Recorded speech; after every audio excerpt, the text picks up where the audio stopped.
Et si nous prenions la décision de rendre nos vies plus simples? Si nous commencions à prendre du plaisir en faisant beaucoup plus, mais avec moins de ressources? Si retourner à l'essentiel devenait pour chacun d'entre nous un objectif? Je m'appelle Lionel Clément et depuis une dizaine d'années, j'ai décidé de mener une vie plus simple, plus en adéquation avec mes valeurs. Durant ces 10 années, j'ai travaillé à mener une vie plus frugale et j'ai découvert que c'était absolument pas une vie triste, ennuyeuse et pleine de frustration. J'ai découvert dans la frugalité une forme d'abondance qui aujourd'hui me rend pleinement heureux, même si je suis encore loin, très loin d'être arrivé. Et je suis convaincu que cette quête de simplicité est la quête de ma vie. J'ai créé les chemins de la frugalité pour partager mon expérience, mes découvertes, mais aussi pour vous inspirer et vous donner envie, à vous aussi, de faire de l'essentiel le tout de votre quotidien. Je vous souhaite de passer un excellent moment avec moi sur ces chemins qui, au final, ne nous mènent qu'à nous-mêmes.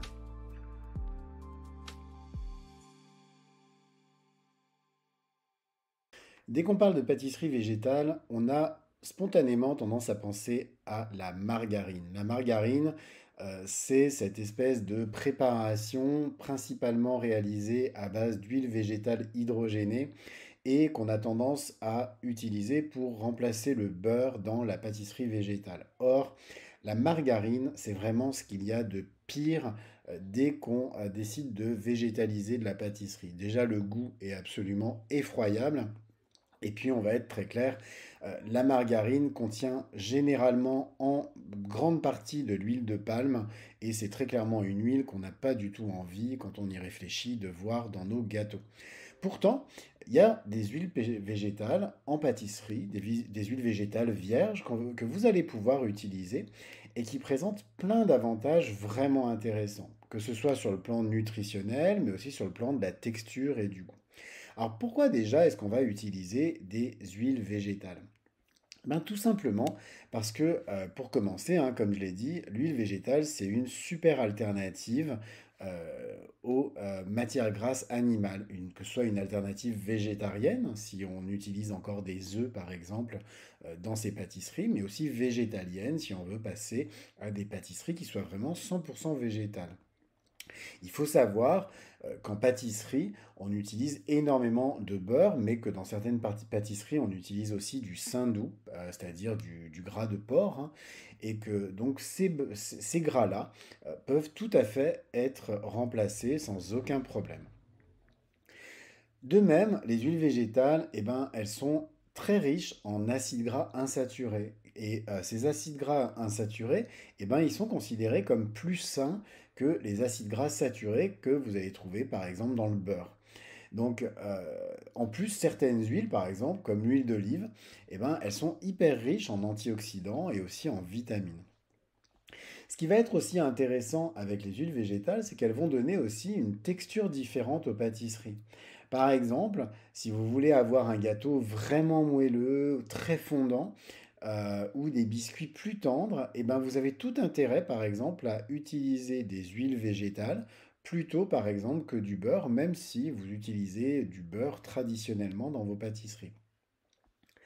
De même, les huiles végétales, elles peuvent apporter plein de saveurs très variées et vraiment super intéressantes aux pâtisseries. Je prends un exemple, l'huile de coco par exemple, eh ben, elle peut donner un bon goût un petit peu tropical, très sympa, enfin en tout cas un bon goût de noix de coco à vos pâtisseries. L'huile de noisette ou l'huile de noix va aussi apporter ce petit goût de fruits, de fruits comme ça, très délicate. Idem pour l'huile d'olive. Bref, vous allez vraiment pouvoir apporter des saveurs complètement naturelles à vos pâtisseries et ça c'est super intéressant. De même, les pâtisseries à base d'huile végétale, eh ben, elles ont tendance à se conserver plus longtemps et à rester moelleuses aussi plus longtemps. Tout simplement parce que l'huile a tendance à retarder le dessèchement. Donc ça veut dire que à recette égale, un gâteau réalisé avec de l'huile végétale va se conserver plus longtemps, par exemple, qu'un gâteau réalisé avec du beurre. Enfin, comme je l'ai dit, hein, les huiles végétales, c'est vraiment des huiles qui sont ultra polyvalentes. Et il y a énormément de choix, de saveurs, de profils nutritionnels. Et donc ça permet vraiment, lorsque vous voulez pâtisser de manière vraiment 100% végétale, de choisir l'huile qui va être certes adaptée à vos besoins et puis à vos envies, mais aussi l'huile qui va avoir le goût le plus intéressant par rapport à ce que vous voulez obtenir. Bref, en résumé, hein, les huiles végétales, elles ont plein d'avantages en pâtisserie. Que ça aille de l'amélioration de la texture, du goût, au fait aussi tout simplement d'avoir des pâtisseries plus saines. Et donc on aurait vraiment tort de ne pas les utiliser, que ce soit de manière constante si vous avez envie de vraiment végétaliser complètement votre alimentation, mais aussi de manière ponctuelle, tout simplement pour profiter des caractéristiques de ces huiles. Alors c'est quoi les huiles végétales qui sont les plus utilisées en pâtisserie? Eh bien, on en trouve certaines qui sont vraiment utilisées de manière très régulière et qui sont très populaires. La première, ça va être l'huile de tournesol, tout simplement parce que, elle a vraiment une saveur neutre et donc, elle affecte pas du tout le goût des pâtisseries. Ce qui est intéressant avec l'huile de tournesol, c'est qu'elle va par exemple apporter dans les cakes, si vous intégrez de l'huile de tournesol dans un cake, énormément de moelleux. C'est aussi elle par exemple dans un gâteau au yaourt ou dans un 4 quarts qui va faire que votre gâteau va être vraiment bien aéré et qui va se conserver longtemps. Ce qui est intéressant avec l'huile de tournesol, c'est qu'elle est super riche en vitamine E et en vitamine E, excusez-moi, et en acides gras polyinsaturés. Un peu comme l'huile de tournesol, vous avez aussi l'huile de colza. Alors l'huile de colza, là aussi, hein, ce qui est intéressant, c'est qu'elle a un goût neutre. Et donc on va vraiment l'utiliser de manière très régulière pour remplacer le beurre et surtout la margarine dans toutes les recettes qui vont en contenir. Ce qui est intéressant, c'est que son équilibre, en fait, elle a un bon équilibre entre acides gras monoinsaturés et acides gras polyinsaturés. Et donc, vous allez vraiment pas voir de différence, même si c'est une huile liquide.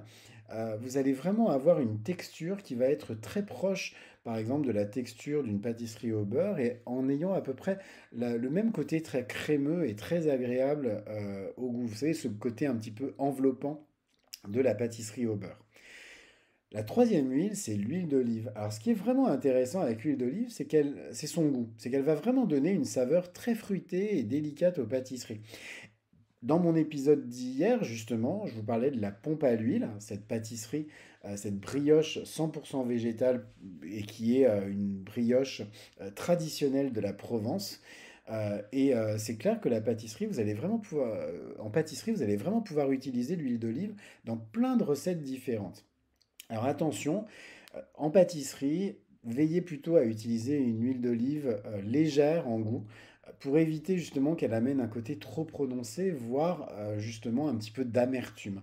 Donc vous avez certaines catégories d'huiles qui sont justement dites fruitées. Je vous invite vraiment d'aller vers celle-ci plutôt que ça vous évitera justement d'amener une amertume qui peut être pas très agréable dans vos pâtisseries. La quatrième huile, c'est l'huile de noix de coco. Et ce qui est vraiment sympa avec l'huile de noix de coco, c'est que vous avez deux types d'huile de noix de coco. La première, ça va être l'huile de noix de coco brute, hein, l'huile de noix de coco non raffinée. Et elle, ce que j'aime beaucoup, c'est qu'elle a vraiment une odeur magnifique de noix de coco. On est vraiment sur une huile pleine d'arômes, pleine de saveurs. Et donc à partir de là, cette huile, si vous l'utilisez dans vos pâtisseries, elle peut apporter justement à vos pâtisseries ce petit goût de noix de coco vraiment très agréable. Quand par exemple, moi je réalise des pâtisseries, par exemple avec certains fruits, comme par exemple des agrumes, ou encore certains fruits exotiques, pourquoi pas, eh ben, j'aime beaucoup utiliser l'huile de noix de coco en remplacement du beurre, justement parce que ce petit goût de noix de coco va apporter un vrai plus en fait aux autres saveurs.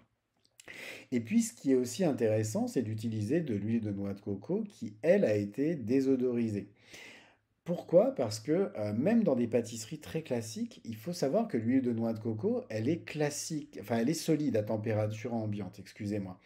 Donc, ce qui est vraiment bien, c'est que, elle va avoir un petit peu les mêmes propriétés que le beurre en pâtisserie, c'est-à-dire qu'elle va permettre à certaines pâtisseries, justement d'avoir là aussi cette espèce de consistance très particulière avec ce côté très enveloppant en bouche et ça, c'est particulièrement intéressant. Autre huile qui est hyper intéressante à utiliser, c'est l'huile de pépin de raisin. Alors, l'huile de pépin de raisin, elle a une saveur qui est un petit peu fruitée. Et moi, je l'utilise vraiment pour des recettes qui vont être très délicates ou des pâtisseries vraiment légères. Par exemple, c'est une huile que j'ai tendance à utiliser, par exemple, pour réaliser des pâtes à choux, ce genre de choses, vous voyez, pour vraiment avoir quelque chose de très aéré. C'est une huile qui est très pratique et qui est en soi très peu chère, hein, très abordable. Enfin, c'est pas ma préférée, mais dans certaines pâtisseries, elle peut être intéressante. Vous avez l'huile d'avocat. Alors l'huile d'avocat, hein, elle a aussi une saveur très particulière, une saveur un petit peu de noisette, vous voyez. Et dans certaines pâtisseries, elle peut être utilisée pour remplacer le beurre. Tout simplement parce qu'elle va apporter ce côté très gras. Le gras, on a un gras qui est un petit peu plus lourd que dans les autres huiles. Et donc, elle va apporter cette consistance. Par contre, il faudra contrebalancer l'arôme dans certaines préparations. Après, ce qui est clair, c'est qu'au niveau des huiles, vous avez un choix infini. Notamment, par exemple, pour le goût. Vous allez pouvoir utiliser, par exemple, de l'huile de noisette, de l'huile de noix, de l'huile d'amande, de l'huile de sésame. Bref, tout est possible. Par exemple, si je prends l'huile de noisette ou l'huile de noix, moi j'aime beaucoup les utiliser dans mes pâtes à tartiner maison. Ça va me permettre d'obtenir des consistances vraiment intéressantes et puis d'ajouter un arôme très particulier justement à mes préparations.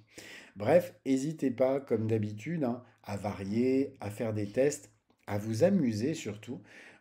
Comme je le dis souvent, la pâtisserie végétale, c'est avant tout beaucoup de plaisir, c'est avant tout beaucoup d'expérimentation, et c'est vraiment ça qui est passionnant quand on commence à vouloir végétaliser des recettes de pâtisserie. Cet épisode des chemins de la frugalité est maintenant terminé. Alors comme d'habitude, je vous invite, si vous avez aimé cet épisode, à me laisser 5 étoiles sur votre plateforme de podcast préférée ou pourquoi pas même un commentaire. C'est quelque chose qui va beaucoup m'aider à référencer mon travail, c'est-à-dire tout simplement à le faire connaître. Et puis, vous pouvez aussi partager cet épisode autour de vous afin de le faire connaître à vos proches. En attendant, je vous souhaite une excellente journée et puis je vous dis à demain pour un nouvel épisode. Au revoir.